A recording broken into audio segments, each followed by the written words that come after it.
Bonjour et bienvenue dans notre émission 3DS, notre émission chaque semaine qui propose un moment d'étude de la Bible. Ce trimestre, nous sommes dans l'évangile de Jean, en étudiant les différents thèmes qui ressortent de cet évangile. Et nous en sommes cette fois-ci, cette semaine, à la leçon 8 qui s'intitule « L'accomplissement des prophéties de l'Ancien Testament ». Donc je me réjouis de passer ce moment avec vous, je me réjouis que vous soyez là. Restez avec nous, ça va être très très intéressant. Nous avons deux invités sur le plateau. À ma gauche, il y a Émilie. À ma droite, Louis. Ça me fait plaisir de vous avoir avec moi. Et je vous laisse quelques mots pour vous présenter. Bonjour Eric, bonjour Louis. Alors je suis Émilie Monet, je suis professeure de Nouveau Testament à la faculté adventiste à Collonges, sous Salève. À côté de Genève. Côté de Genève, mais côté France. Côté France. Et voilà, j'enseigne le Nouveau Testament, le grec du coup, et puis aussi les cours liés à la spiritualité. D'accord. Merci Émilie, bienvenue, merci d'être là. Merci beaucoup. Merci. Alors moi je m'appelle Luis Anton, un petit côté espagnol comme ça, voilà, ça c'est mes origines. Ouais. Ça c'est mes origines, mais donc je suis né à Genève. Et puis du coup, qu'est-ce que je peux dire d'autre? Je suis marié depuis cette année 30 ans, et puis j'ai deux fabuleux enfants. Voilà. Magnifique. Ah bah super, les présentations sont faites, ça me fait plaisir d'être avec vous. On se retrouve tout de suite pour la suite.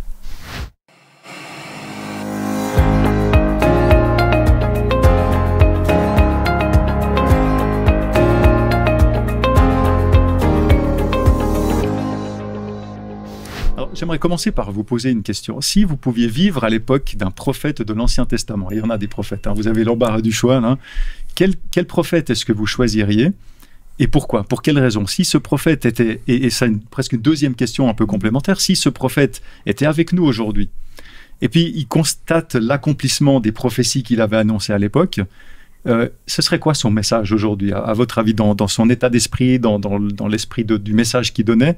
Qu'est-ce qu'il nous dirait aujourd'hui? Alors moi je crois que j'hésite pas trop en disant que je choisirais Élie.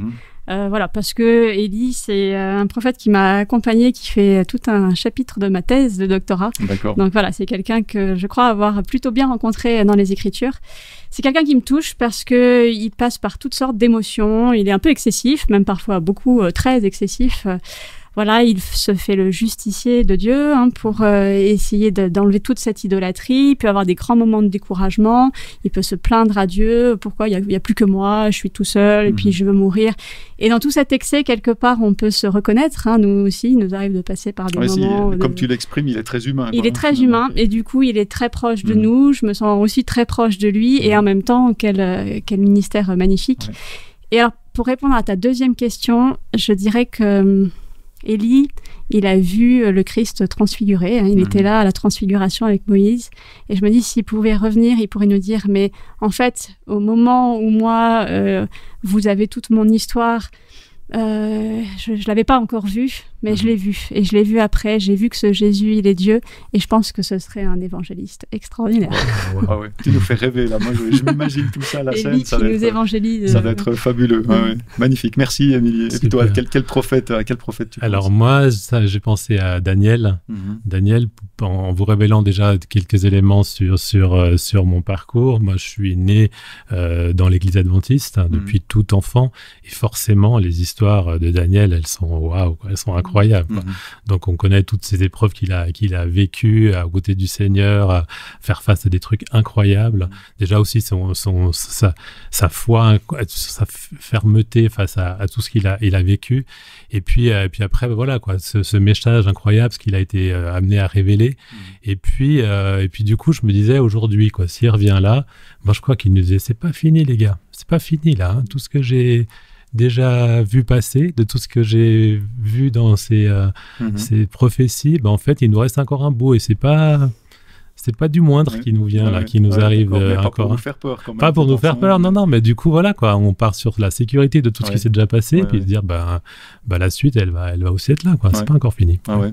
Bel exemple aussi. Je pense que dans les deux cas, comme s'ils voient l'accomplissement de leur prophétie, ils viennent avec une assurance, et avec un message qui est réconfortant pour nous dire c'est du solide, c'est vraiment du solide.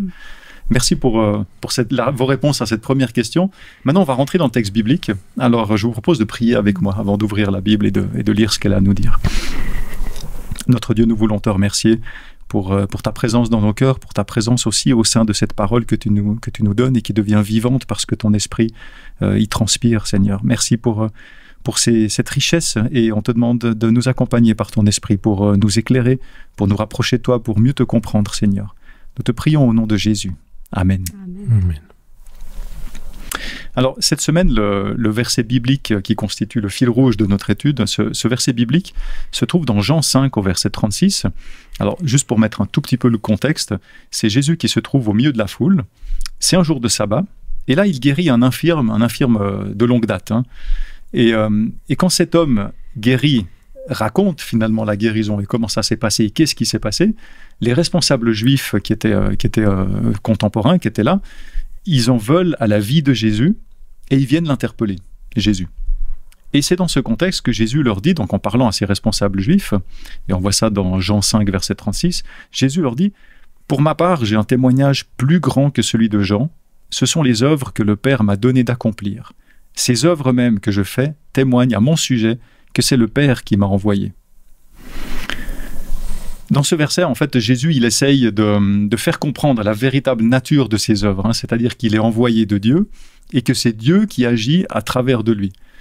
Et en fait, dans ce verset, Jésus, il sort un argument de poids, enfin, en tout cas, moi, c'est comme ça que je l'ai vu, en disant non seulement que c'est Dieu qui lui permet d'accomplir ses œuvres, mais que c'est précisément ses œuvres d'origine divine qui attestent qu'il est l'envoyé de Dieu.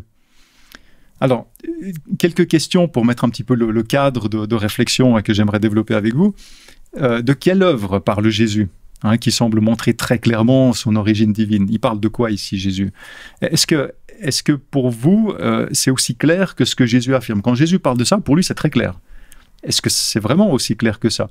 Et est-ce que vous, si vous aviez été au milieu de la foule à ce moment-là, et puis que vous entendez ces paroles de Jésus, est-ce que vous auriez compris, vous pensez, est-ce que vous auriez accepté ces paroles? Et finalement, pourquoi Jésus, il ne dit pas directement, simplement, je suis le Messie?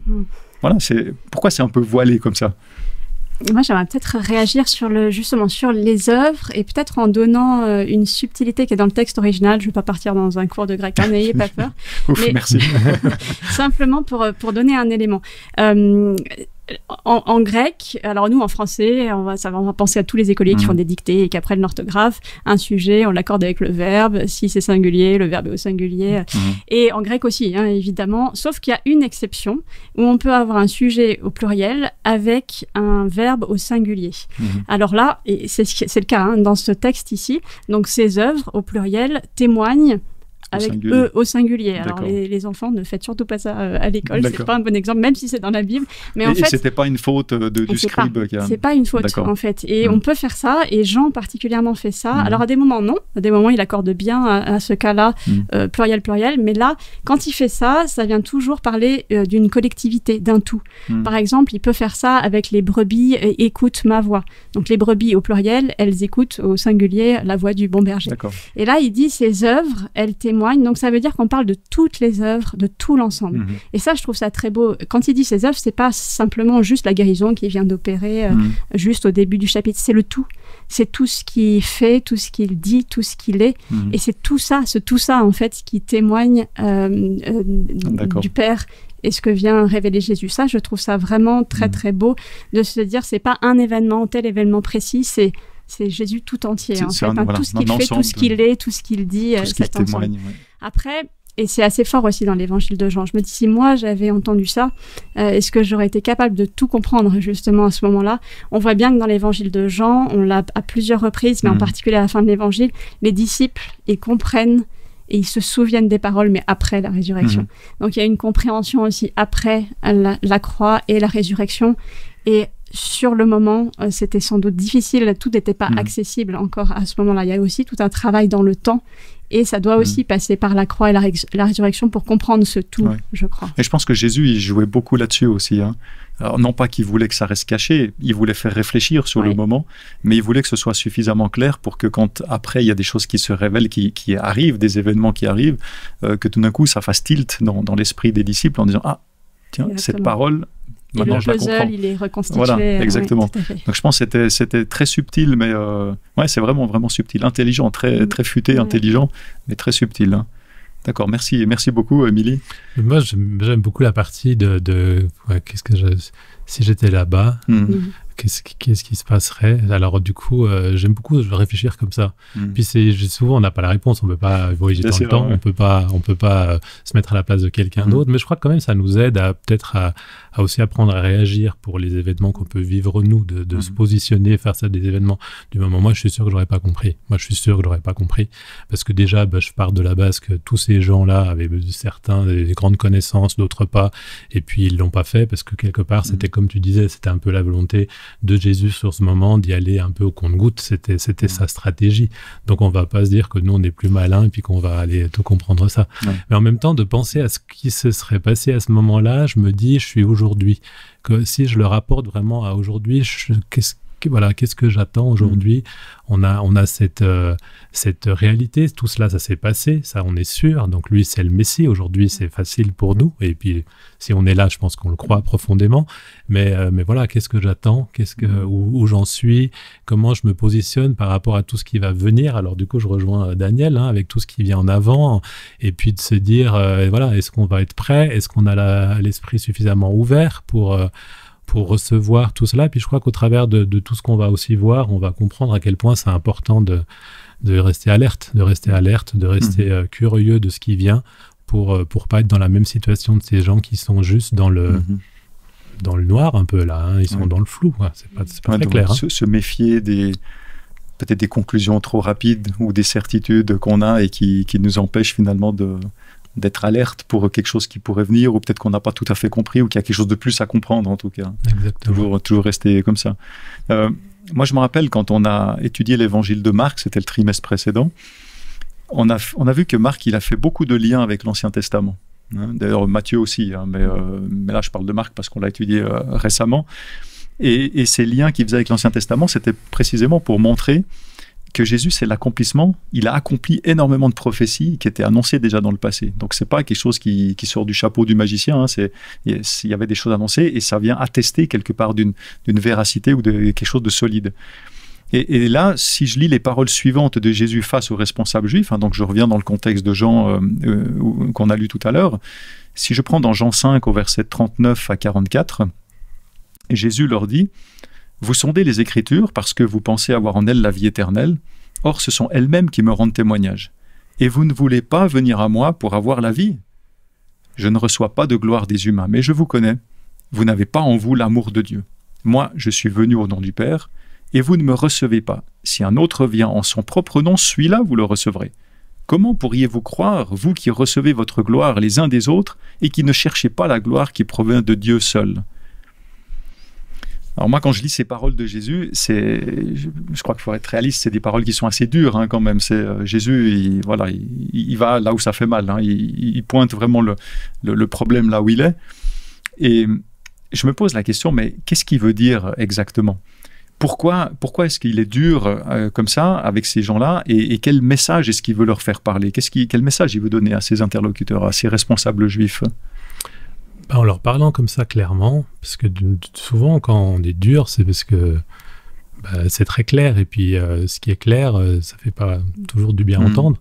Je crois qu'il est en train de leur dire, vous faites fausse route, quoi. Vous n'êtes pas dans le bon chemin. Vous attachez. Moi, ça m'impressionne, parce que ces gens, ils connaissaient, ils lisaient. C'est marqué, donc vous sondez les Écritures. Donc on n'est pas en train de parler de personnes qui sont en train de tout découvrir. On est en train de parler de personnes qui avaient vraiment ce sentiment d'être dans le juste, d'être dans le vrai, parce qu'eux, ils étudiaient. Et puis ils avaient tout un bagage théologique où ils étaient là-dedans. C'était eux les responsables, c'est eux qui avaient cette mission d'apprendre et de lire. Et puis Jésus, il est en train de leur dire, c'est pas par là qu'il faut aller, quoi. Et je trouve hyper dur ces paroles, les paroles de vous n'avez pas en vous l'amour de Dieu. Et du coup, ça fait penser à cette grande différence qu'il y a tout le temps et qu'on vit tous les jours. C'est que parfois, on est sur la forme. Donc on a la forme, et puis du coup, les intentions, le fond, il n'est pas là. Et je crois que là, Jésus, il a un petit avantage quand même, parce que lui, il peut se permettre de dire ça. Je crois que nous, on ne pourra jamais se permettre de dire ça de quelqu'un. Vous n'avez pas l'amour en vous. Moi, je n'oserais jamais. Mais lui, il le savait. Donc il le savait, donc il se permettait de leur dire. Et vraiment, cette dualité entre... Ils avaient tout en main pour comprendre et pour suivre Jésus, et puis en même temps, ils n'avaient pas l'essentiel, ils n'avaient pas l'amour. L'essentiel, ouais. Jésus il pointe vraiment là où, sur l'essentiel, hein, comme tu dis. Hein. Et justement, j'aimerais beaucoup rebondir sur ce que tu viens de dire, Louise, parce que je m'interroge, en fait, on peut lire ce passage en se disant il est dur. Et en fait, je m'interroge en me disant, mais est-ce qu'il est dur ou est-ce qu'il n'est pas profondément triste, en fait? Je pensais, alors je peux m'identifier, moi je suis prof, j'ai des étudiants, et parfois il y a quelque chose qui me semble très clair, j'aimerais tellement qu'ils comprennent, et puis ça marche pas à tous les coups. Et parfois, ça peut me rendre triste en disant, mais vous comprenez pas, en fait, ce que j'essaie de dire. Je pense à des parents, c'est pas mon cas, j'ai pas d'enfant, mais les parents qui voudraient tellement que l'enfant comprenne telle ou telle chose, et t'as toujours pas compris ça. Alors, parfois, on est dur, on peut être dur, mais parfois, il peut aussi y avoir comme de la douleur, en fait, qui peut s'exprimer. Vous êtes tous les jours dans les Écritures, vous êtes les spécialistes des Écritures, et en fait, vous n'avez pas compris qu'elle parle de moi. Et ça peut être aussi une douleur. Et en fait, je vous ai connu, et avec un verbe au passé dans le texte original, et c'est terrible, vous n'avez pas l'amour de Dieu en vous. Et je le vois. Alors en même temps, on peut garder peut-être cet aspect, c'est pas pour à tout prix gommer la dureté, parce qu'à un moment donné, il a une parole très claire, Jésus. Mais il y a peut-être aussi une profonde souffrance dans son cœur de dire, c'est vous les spécialistes, et c'est vous qui passez à côté de moi, et en plus, vous manquez de l'essentiel, c'est de l'amour.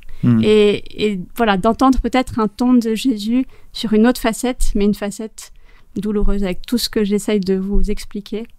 Vous comprenez rien. C'est très intéressant, parce que c'est vrai, quand on regarde les versets 42, hein, tu l'as aussi relevé, Louise, quand il dit « Vous n'avez pas l'amour de Dieu », ça, c'est la dureté. Parce qu'ils se reçoivent une claque, hein, les responsables juifs. Par contre, dans ce que tu soulèves, au verset 44, on peut effectivement très bien le voir comme ça, comme s'il terminait son discours, son interpellation, en disant « Mais en essayant vraiment, mais comment est-ce que vous pourriez croire, vous qui recevez... » Et puis quelque part, il essaye de les remettre en question. À la limite, c'est comme si, par dépit, il sait que ça ne sera pas le cas, mais il le déplore. Il aimerait vraiment qu'il puisse se remettre en question. Donc, on peut sentir ça dans le texte, comme ça, directement. C'est très intéressant. Ouais. Mais c'est que c'est clairement... ces paroles claires qu'il leur dit, elles sont pas sans retour, quoi. Clairement, jamais sans retour, quoi. Il est plein d'espoir qu'à un moment donné... ça fasse le déclic. Quoi. Exactement, c'est son objectif. Si on regarde les versets suivants, donc Jean 5 et versets 45 à 47, Jésus fait mention des écrits de Moïse sur lesquels se basent les Juifs. Hein, et ils ont tout leur background théologique. Et Jésus dit, « Ne pensez pas que ce soit moi qui vous accuserai auprès du Père, qui vous accuserai, hein, c'est au futur.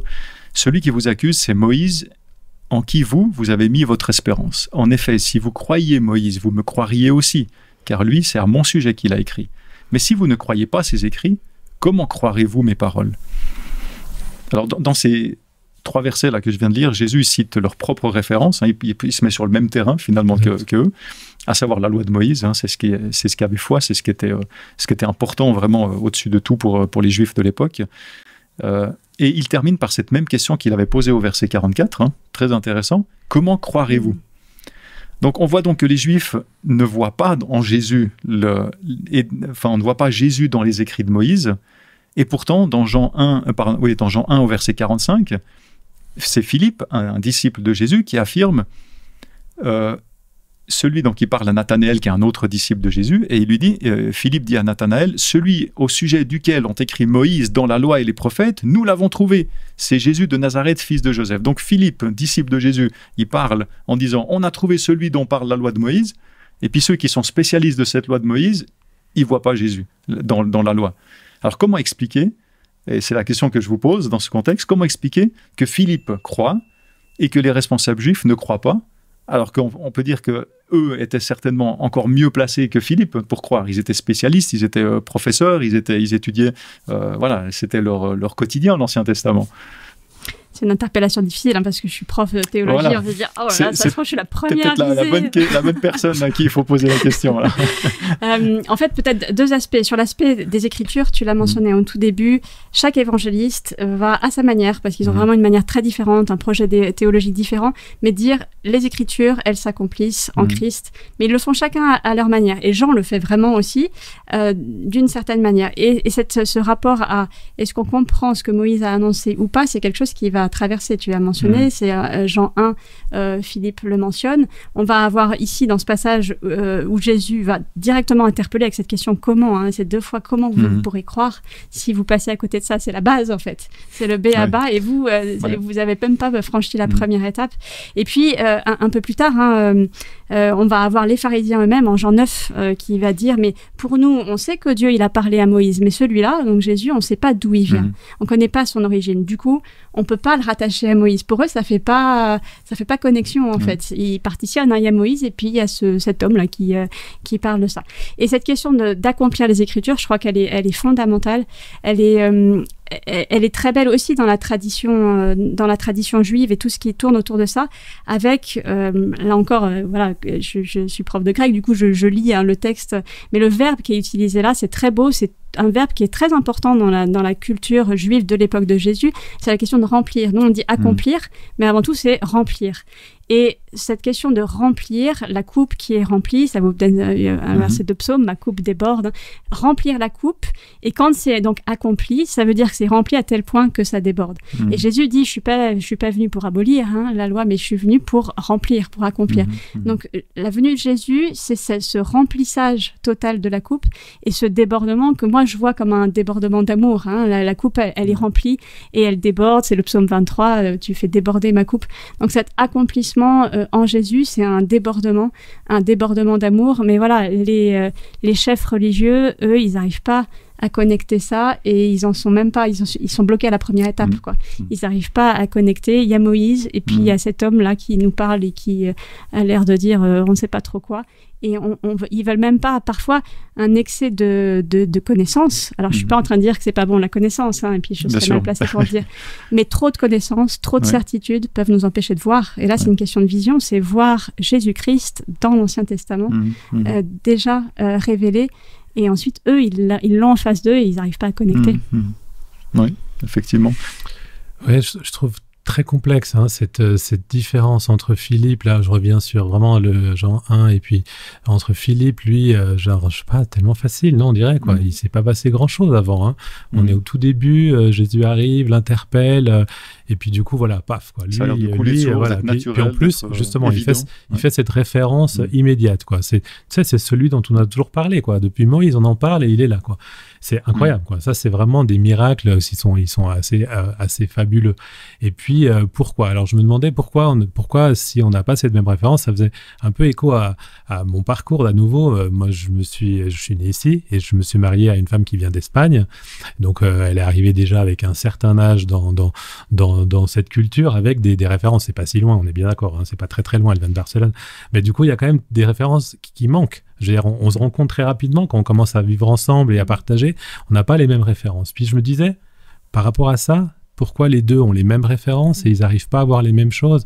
Je n'ai pas vraiment de question, j'ai pas vraiment de réponse, mais je me dis, voilà quoi, à nouveau, il faut rester curieux, il faut rester ouvert, il faut aller vers l'autre, et puis peut-être, ces responsables religieux, il leur manquait ça, on le voit, on vient de le voir, il leur manquait l'amour, donc ils n'avaient pas l'envie d'aller vers l'autre, et puis de voir quelque chose qui était si flagrant, et puis des gens bien plus disposés, ouverts, faciles d'accès, ils ont eu la référence immédiate, quoi.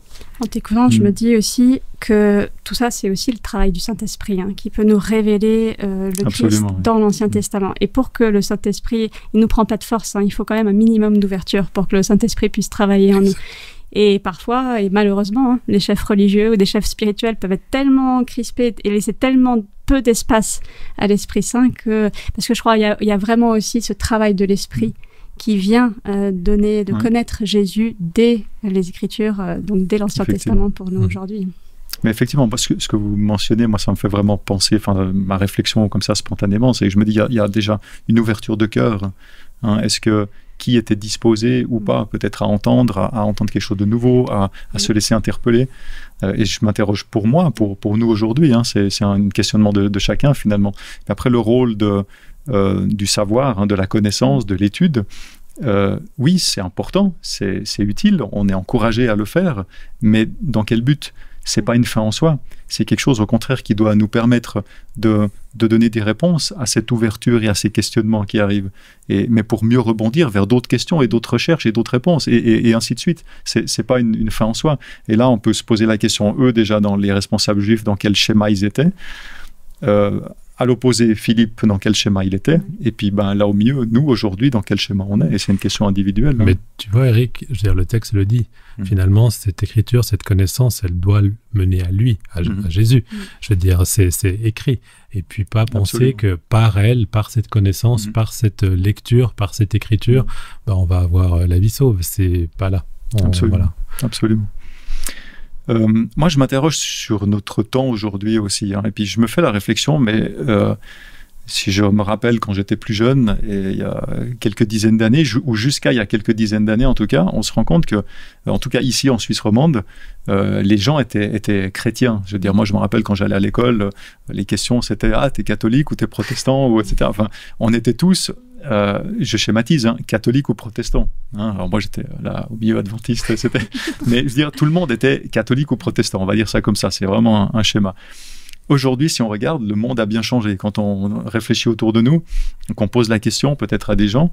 Alors il y aura toujours le schéma, en tout cas ici, protestant, catholique, mais peut-être avec moins de conviction. C'est peut-être juste une étiquette ou une culture familiale ou je sais pas.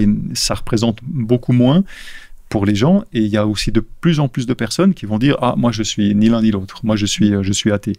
Donc, c'est une réalité qu'on vit aujourd'hui. Et donc, j'aimerais vous poser maintenant une question à laquelle peut-être vous avez, ou même certainement, je ne sais pas, vous avez été confronté, et en tout cas, dans tous les cas, vous serez certainement confronté, et de plus en plus confronté à l'avenir, c'est pour quelles raisons, sur quelle base... Et là, je vous interpelle vraiment personnellement, pour que vous puissiez aussi dire votre croyance en tant que chrétien. Sur quelle base croyez-vous en Jésus comme étant le Messie, l'envoyé de Dieu? Quels sont les éléments, et peut-être en particulier de l'évangile de Jean, parce qu'on étudie l'évangile de Jean, mais quels sont les éléments qui vous affermissent dans votre foi et dans votre foi en Jésus, avec lesquels vous pouvez exposer les raisons logiques qui vous permettent de croire avec une assurance en Jésus? Pas facile, ça. C'est pas facile. Là, ça vient. C'est vrai que c'est une question difficile, mais ça, je pense que c'est une question que les gens, clairement, s'ils la posent pas, c'est parce qu'ils n'osent pas la poser, mais ça brûle sur leur lèvres. Merci de la poser. Mais du coup, c'est vrai que moi j'ai quand même le sentiment qu'il y a peut-être quand même, allez, on va essayer de faire des catégories comme ça.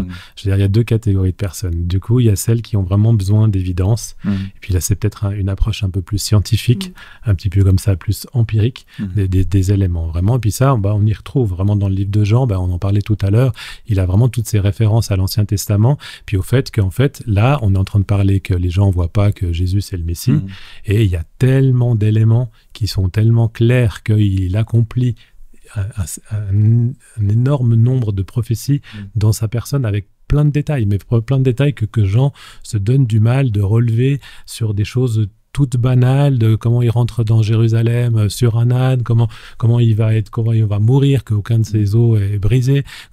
Beaucoup de détails qui sont mentionnés et qui faisaient partie de l'Ancien Testament, et donc que les personnes qui pouvaient avoir accès, qui étaient annoncées, pouvaient annoncer et pouvaient comprendre.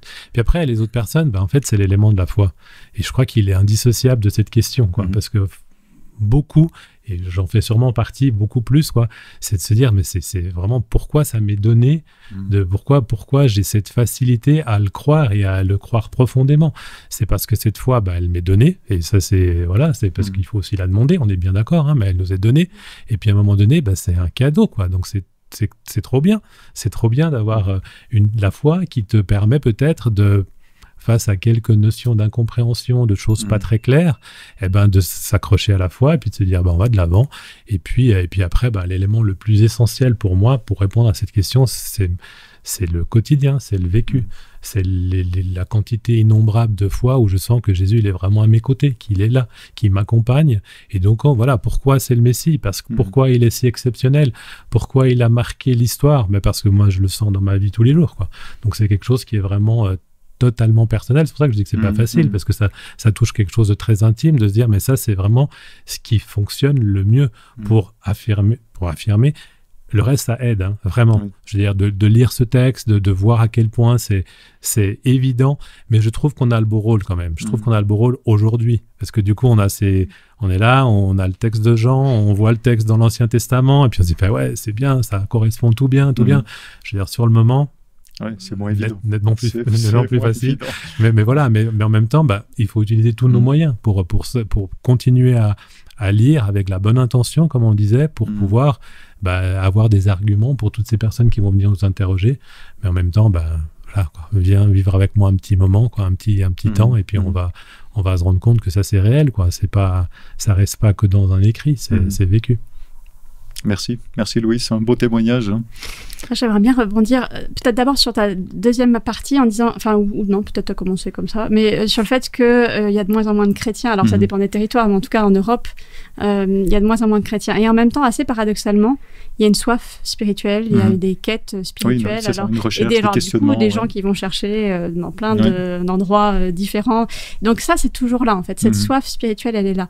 Et si je réfléchis personnellement, on l'a déjà évoqué, c'est l'enjeu d'une rencontre et d'une relation. À un moment donné, à quel moment dans ma vie j'ai vraiment senti que je rencontrais Jésus-Christ et qu'est-ce que ça a changé pour moi, et ça change en général beaucoup de choses, cette rencontre-là. Et du coup, je réfléchissais en particulier dans l'évangile de Jean. Il y a une rencontre, moi, qui me touche beaucoup, c'est Jésus avec la Samaritaine. Et de voir qu'elle, juste ce tout petit bout de dialogue où il lui dit « mais donne-moi à boire », toute cette question de la soif, justement, et elle lui dit « mais est-ce que tu es plus grand que notre père Jacob ?» Donc elle a ses réflexes culturels, toute la tradition autour du puits de Jacob. Il n'y a que Jacob, c'est le seul homme qui peut faire jaillir de l'eau comme ça, un peu de nulle part. Voilà, Jacob, c'est le super-héros du jaillissement de l'eau, quoi. Et donc elle est dans ses codes, et c'est normal, c'est sa culture. Et puis d'un coup, Jésus qui va lui dire « mais moi, cette eau-là que je te donnerai, quand tu l'auras en toi, ce sera plus... » Et c'est drôle, il change de mot, c'est plus une question de puits, c'est une source. Il y aura en toi une source qui va jaillir, mais en plus en vie éternelle. Et là, tout de suite, elle comprend. Elle lui dit Seigneur. Et c'est le premier mot qu'elle dit. Donc, d'un coup, elle est dans son contexte. Là, il y a plus que Jacob. Alors que pour elle, Jacob, on est au summum d'un être humain qui peut faire des choses extraordinaires. Là, il y a plus qu'un être humain qui fait des choses extraordinaires. C'est Seigneur. C'est le Seigneur. Et je me dis, c'est ça l'enjeu. C'est de comment on peut partager cette rencontre qu'on peut faire avec beaucoup plus qu'un homme parfaitement accompli ou qui ferait des choses. Non, c'est beaucoup plus que ça. C'est cette rencontre qui fait qu'après, en moi, j'aurai cette source qui va jaillir. Et c'est tout l'enjeu. Et je crois que notre parole de chrétien, c'est une parole qui doit pouvoir puiser à cette source et qui, idéalement, pourrait rayonner de cette source. C'est-à-dire, quand on rencontre quelqu'un, on pourrait dire « mais tu l'as d'où ça vient d'où ?» Et de se dire oui, j'ai une source en moi, elle s'appelle Jésus-Christ, quoi. Et c'est elle qui me fait jaillir de la vie en moi. Alors on aimerait le vivre tous les jours, tout le temps. Parfois on a du mal à laisser jaillir parfaitement cette source en nous, mais je crois que c'est ça que j'aimerais dire aux personnes aujourd'hui. Vous avez soif spirituellement, vous cherchez peut-être dans des choses à droite à gauche, mais en Christ, vous l'aurez en vous, et c'est une source éternelle. Moi, j'aime beaucoup vos réponses, parce qu'on sent qu'il n'y a pas une réponse figée. On sent que c'est vraiment un ensemble qui comprend autant des aspects théoriques ou des aspects logiques, avec des choses qui étaient annoncées, des choses qui sont faites. Et Jésus, il a fait des miracles qui sont attestés. Il y a des témoins, il y a des dizaines, des centaines de témoins. C'est des choses qu'on ne remet même pas en question. Donc, c'est vraiment des choses très cartésiennes, si on veut. Et puis, il y a le deuxième. Et ça peut être ce qui fait l'appel, ce qui fait nous poser la question, nous interpeller en disant qu'il y a quelque chose. Et quand on rentre, quand on va un pas plus loin, on rentre dans la relation, dans une relation avec quelqu'un qui est vivant. On parle pas d'un Dieu théorique qui est écrit sur du papier. On parle d'un Dieu qui est vivant. Et là, on l'a très bien senti dans vos propos aussi, comme vous témoignez de votre vie. Et c'est ce côté intime dont tu parles aussi. C'est qu'est-ce que Jésus, il va changer quelque chose. Qu'est-ce qui va changer dans ma vie? Et il change des choses dans ma vie. Et je trouve que c'est très beau. C'est très beau de vous entendre. Moi, ça me touche. Je vis aussi un peu la même chose. C'est un peu le même genre de réponse que j'aurais donné. Mais c'est... Et cette source dont tu parles, on aurait envie, alors non seulement on aurait envie qu'elle jaillisse encore plus, parce que voilà, on est humain et puis on a nos barrières et nos choses, mais on aurait surtout envie que l'autre en face de nous, il la découvre et que cette source, elle soit aussi en lui. Tu parlais tout à l'heure dans le texte que c'est comme des parents qui essayent de dire, de supplier un peu les enfants. Là aussi, quand on voit les autres, on aurait envie de dire, mais essayez, vous verrez, c'est réel, c'est du vrai, c'est pas du vent, c'est du vrai. Donc, merci pour vos réponses. Moi, j'ai beaucoup apprécié et je suis sûr que ceux qui nous écoutent et nous regardent aussi. On arrive au terme de notre étude maintenant et puis j'aimerais vous laisser encore un dernier petit mot, la parole pour un dernier petit mot de conclusion. Qu'est-ce que vous retenez de cette étude, le plus important pour vous, une sorte de conclusion, un concept, une phrase ou je sais pas, quelque chose qui vous parle et que vous aimeriez laisser à ceux qui nous écoutent et qui nous regardent? Peut-être moi je reviens au tout début, ce qu'on a mentionné quand j'ai dit les œuvres avec ma faute d'orthographe, là c'est un tout. Se dire mais voilà que je puisse ne pas passer à côté. On a vu le problème des chefs religieux qui n'arrivent pas à voir, que je puisse voir le tout ce que fait Jésus en moi, avec moi, au travers de moi, alors évidemment en l'autre, chez les autres, et que je vois ce tout-là, et que je ne sois pas parfois avec trop de connaissances, trop de certitude, trop de réflexes, tellement maîtriser les choses, que du coup je pourrais passer à côté de cet essentiel, cette source, et de dire de ne pas partitionner ma vie aussi. Il y aurait des moments, alors il serait plus favorable pour peut-être la prière Jésus, puis d'autres, c'est plus moi qui maîtrise. Non, de se dire c'est un tout, ces œuvres que Jésus fait en moi, en toi, et d'être capable de le voir en fait chaque jour et de rendre grâce pour tout ce que Jésus est et ce qu'il fait. Ouais. Merci Émilie, merci. Ouais, je crois que je te rejoins pas mal parce que du coup, alors après, j'aime pas relever ce qui est mauvais et négatif, mais il y en a un petit peu là-dedans quand même. Hein. Moi, il y a ce texte qui m'a vraiment marqué, c'est genre, je vous connais et vous avez pas l'amour de Dieu, quoi. Puis moi, je dis, moi, je veux vraiment pas entendre ça, quoi. Moi, je veux vraiment pas entendre ça et puis en même temps, je reconnais que si ça se trouve, c'est possible de l'entendre, quoi. Donc, il faut juste rester comme ça avec plein d'humilité à se dire, voilà, ça, j'ai pas envie. Puis je crois que je te rejoins dans le sentiment de se dire authenticité, quoi. J'aimerais juste un peu d'authenticité, de me dire, voilà, quoi, les choses, elles sont là, elles sont à portée de main, on les a devant nous, on a ce privilège de parfois les connaître depuis très longtemps, de les avoir hérités, et puis de se dire, voilà, mais maintenant, vivons-les de façon authentique, gardons ça. Après, il y a cette deuxième partie, là, on n'a pas trop abordé, cette notion de vous êtes d'en haut, vous êtes d'en bas, et puis d'essayer vraiment toujours de tendre vers cet homme spirituel. C'est tellement difficile, quoi. C'est tellement difficile, la vie, elle nous ramène comme ça, vers le bas, etc. Moi, j'ai quelqu'un qui me fait toujours ce geste avec, quand on rencontre des gens, c'est quelqu'un qui tire vers le bas, puis essayer de garder cette hauteur, mais je te rejoins, c'est ça, cette envie de se dire, voilà, je veux pas passer à côté, je veux prendre de la hauteur, je veux regarder de là-haut, je veux vivre cette vie spirituelle pleine, et puis en même temps, finir sur une note vraiment pleine d'espoir. Là, avec les chefs spirituels, ça a un peu raté, mais on sait que plein de gens crurent en lui, quoi. Je veux dire, ça s'est vraiment passé, même pendant qu'il était là. Donc, quand il était là, il y a eu des gens qui se sont confrontés et puis qui sont passés à côté, mais plein de gens ont cru. Et puis, il nous laisse une belle mission quand même, dans ces textes-là aussi. Il nous le dit, genre à un moment donné, allez continuer ça, quoi. Allez continuer cette œuvre, parlez de moi, parlez de tout ce que vous vivez. Et puis, comme ça, d'autres, tout plein, vont vous voir croire. Exactement, pour aussi découvrir Jésus. Très bien. Merci beaucoup pour ces moments d'étude, pour vos conclusions, pour toutes vos réflexions, pour tous ces échanges. Ça m'a fait très plaisir de discuter de tout ça avec vous. Et on se reverra, je pense. Je vous réinviterai avec un très très grand plaisir. Avec plaisir. Donc voilà, merci à vous. Et puis j'aimerais aussi vous remercier, vous, pour votre fidélité, pour nous avoir suivis. J'espère que toutes ces réflexions, toutes ces discussions vous auront aussi été bénéfiques, que ça aura éveillé des choses en vous. Rappelons-nous que Jésus, c'est celui qui nous tire vers le haut. Peut-être que vous avez aussi besoin d'être un petit peu tiré vers le haut. Ça arrive, c'est humain. On est tous dans le même bain. Mais Jésus, ça va vraiment être la référence. Si vous ne l'avez pas encore trouvé, ça va vraiment être la référence qui va vous permettre de remonter parce qu'il vous tient la main, il vous tire par la main vers le haut. N'oubliez pas de mettre un petit pouce si vous avez apprécié cette vidéo et tout ce qui a été fait. N'oubliez pas de commenter aussi si vous avez envie de commenter, si vous êtes d'accord, pas d'accord, si vous avez envie de réagir ou de donner votre point de vue. C'est avec grand plaisir qu'on vous lira. Et puis, il ne me reste plus qu'à vous remercier encore une fois et vous donner rendez-vous à la semaine prochaine. Bonne semaine.